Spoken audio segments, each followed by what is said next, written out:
government agencies, like any large organization, are kind of struggling with finding that balance, finding all the paths they need for keeping people well connected and well engaged when they're not physically in each other's presence. And that can be very difficult to do. We at Slack have the benefit of using Slack to run our company, and we have a lot of experience doing that. So we're used to being in the context of a channel-based messaging platform.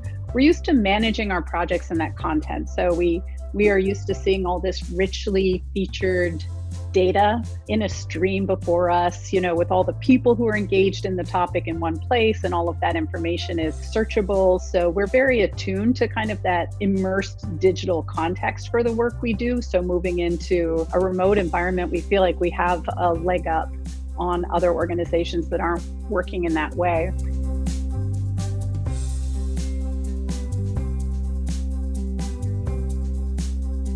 It's always very important to think about the context you're operating in to ensure that you're applying the best security model to the work that you're doing. And so we all just changed our context because we moved from a more concentrated environment to a more distributed environment. We moved from a potentially protected and heavily monitored office network to our home networks, which are running across a variety of types of hardware. Security is certainly top of mind because people understand when they originally built those processes that they had to be transmitting secrets securely, handing out things like YubiKeys or some kind of PIP card. All of that is usually done face-to-face. How do you make sure that those chains of trust for delivering that secure information are maintained when we're working in a distributed environment? It's certainly something that we've thought through within the security team at Slack, and we've made a number of changes to our internal operating models as a result of being in this distributed work environment. And those decisions are much more complex for more complex organizations.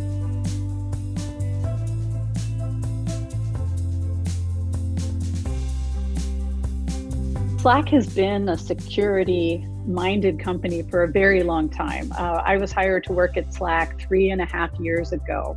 And at that time, Slack was just starting one of their very first large security programs in the form of generating its first SOC 2 report. Since then, Slack has continued to pay attention to how the landscape of security, compliance, and regulation has evolved for all of the industries that Slack supports. So that includes, of course, healthcare, financial services, and government agencies particularly, but any highly regulated industry that Slack supports. We have to be aware of the regulation around privacy and security that governs our partners and our customers.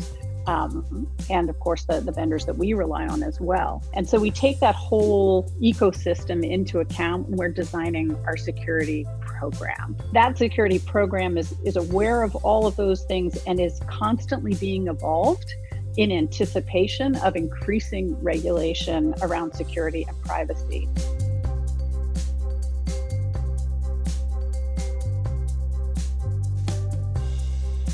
If you think about how Slack works in an organization, it's really designed to replace email in your company. It's designed to replace a way of working that was a bit more passive, a bit more you were under the control of the people who are sending you information to send it to you.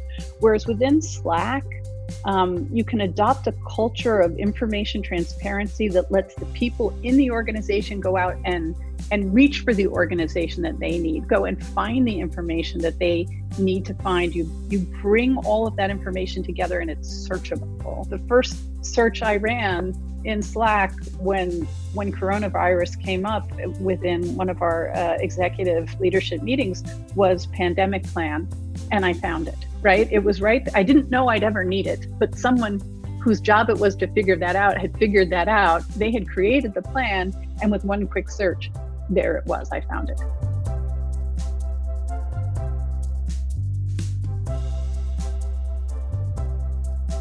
Slack is the most fully functional and capable collaboration tool currently available on the market. I think anyone who does a side-by-side analysis of everything that's there will find that to be true. And the fact that Slack is designed to be an open platform means that not only is it the best now, but it will continue to evolve its ability to integrate with all of the other best-in-class tools that organizations are using, so that it will be a best-in-class experience later as well.